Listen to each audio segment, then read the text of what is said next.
Welcome to the Angel Wing LLC and the Quantum Transformation Program. This is Sachin Karnik. I'm going to examine, hopefully with you together, the question of consciousness.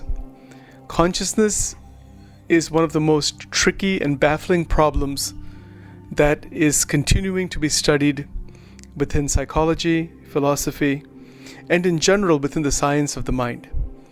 When we use an expression like the science of the mind, that refers to a belief or a proposition that the mind is something that can be understood empirically, scientifically, as a phenomena that can be analyzed, that can be deconstructed somehow, just as we do with the natural world, just as we do with objects in the material world.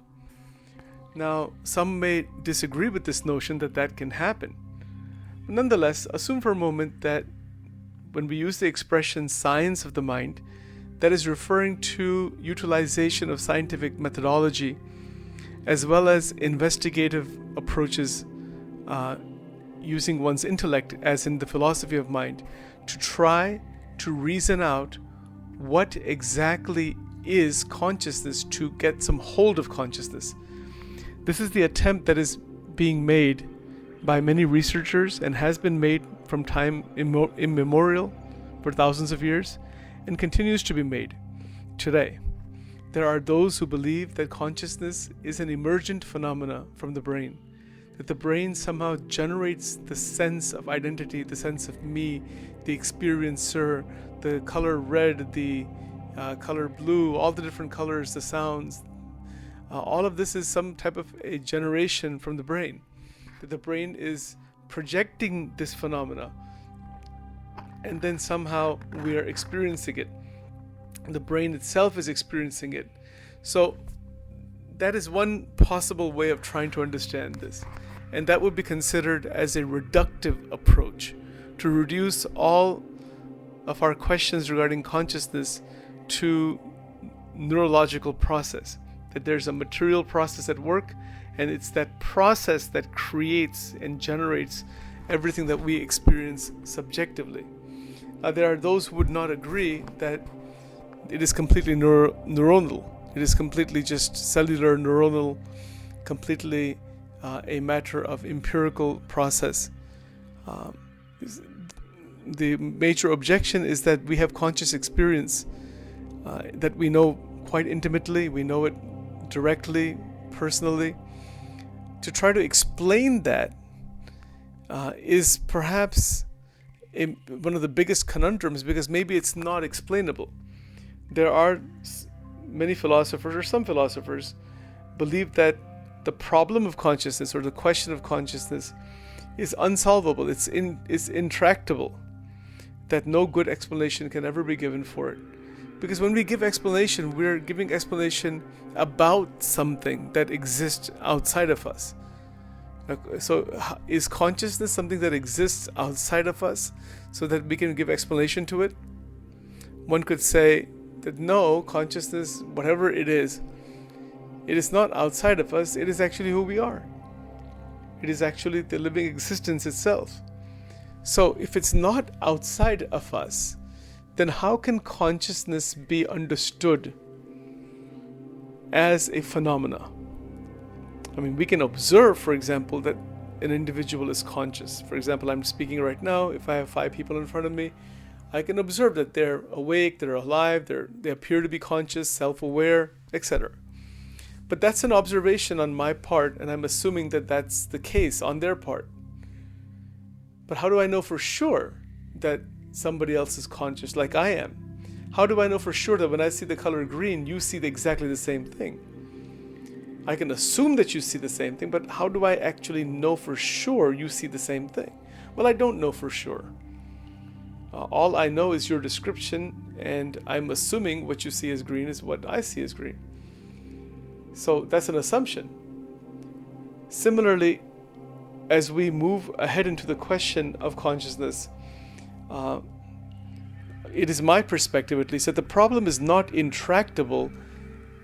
In fact, it becomes intractable when we utilize only an externalized approach.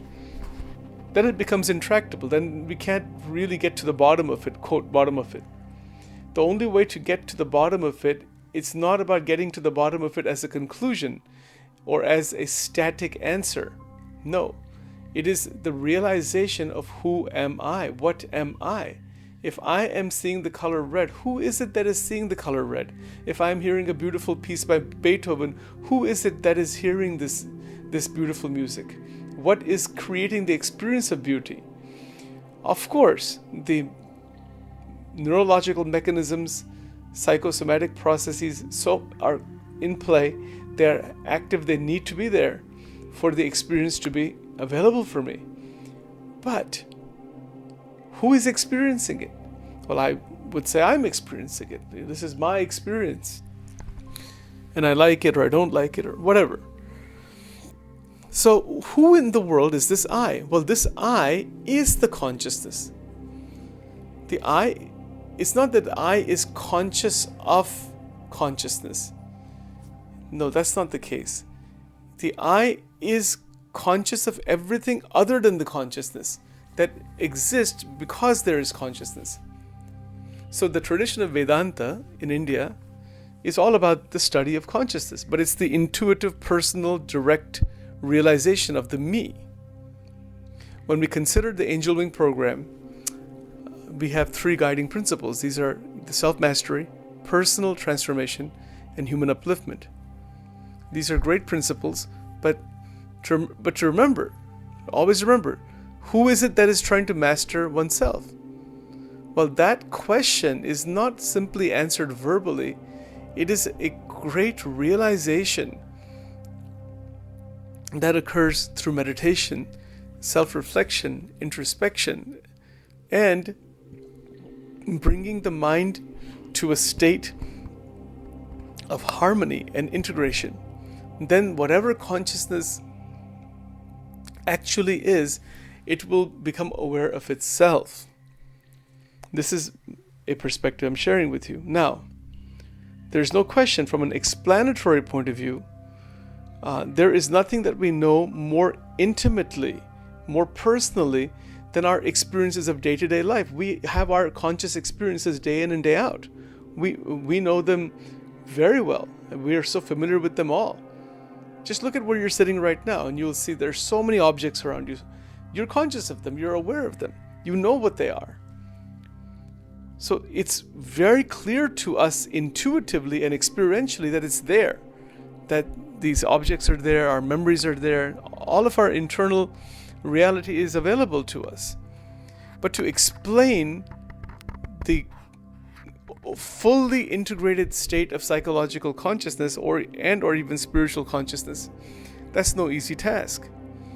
So as a mental exercise to increase mental strength and mental power, which I also have created these 12 dimensions, or I refer to those 12 dimensions in my program called Energy and Personal Excellence.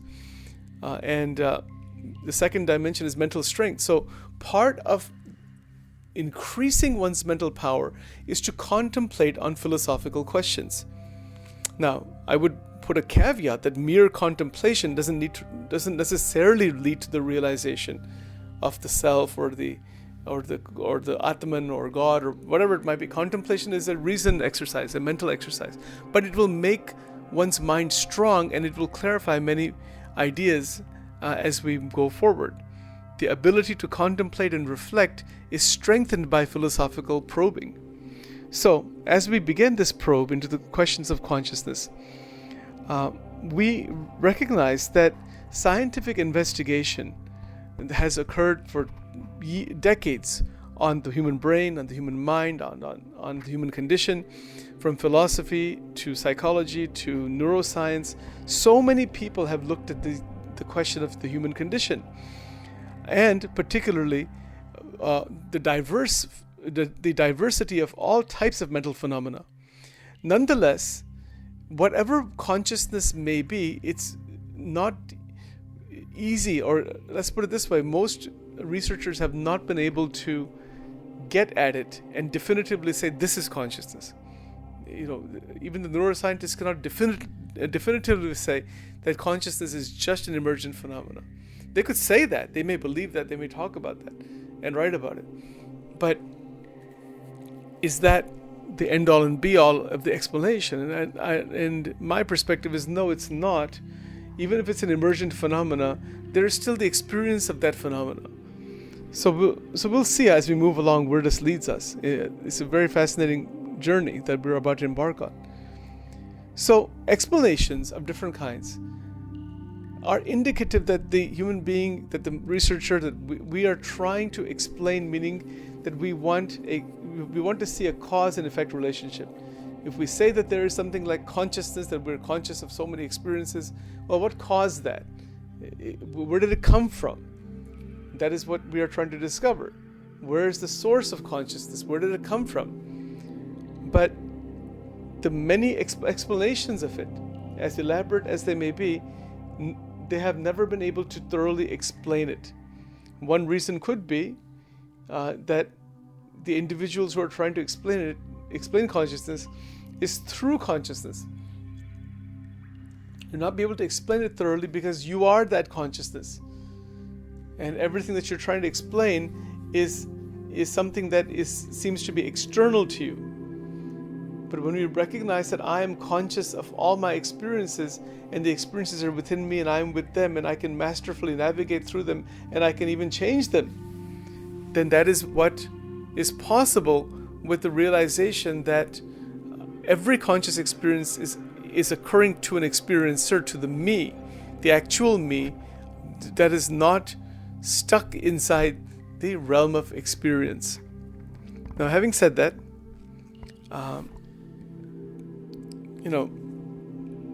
there have been many who have tried to make progress on the problems of consciousness, on the problem of consciousness. What does that mean? The problem of consciousness means what? That this is something that we can see, that there is something like consciousness. We can try to define it, but the definitions are not adequate. We have a sense of being alive, being conscious, being loving, being even angry, negative, positive emotions. We have all such things. This is because we are within the realm of the material world. So we have to confront. We have to be able to directly hit the problem on its head and see it directly, clearly, completely in the present as much as possible. Now, to do that, this needs regular follow-up. We have programs in the Angel Wing program, weekly programs, bi-weekly programs. So many are coming up. So we need to be able to unravel the truth of consciousness intuitively through self-mastery. In an attempt to master oneself, one may be able to reveal what one actually is. And that is not to discount religious or spiritual paths of different kinds. Those can be of support, or those could be primary. But the concept of self-mastery means that one is attempting to improve one's life further and further and further. Self-mastery is not going to happen just by philosophical arguments back and forth. That's a good intellectual exercise, and we are going to do that.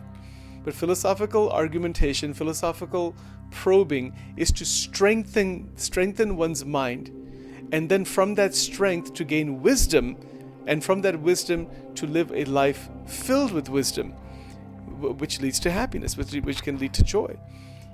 So that's the track we're on. We're not into just dry philosophy, although we're going to cover dry philosophy, but we're going to make it applicable, make it really, really in touch with our day-to-day reality of existence, and then really try to appreciate what the great philosophers in the past and today are working on. The great philosophers in the past have done so much as a contribution. Those who are present today are also making lots of strides, and they're trying to use their intellect to try to get at this question of consciousness, to get at consciousness. Is that fully possible? Well, it may be possible to some extent. We don't know if it's fully possible. Maybe it's not possible fully. Or if at some point there's tremendous advance in brain science, we may be able to get at much of what is brain-generated consciousness. So we don't know. There's a lot of unknowns here, but we shall see what consciousness is all about and how different philosophers have tried to understand it.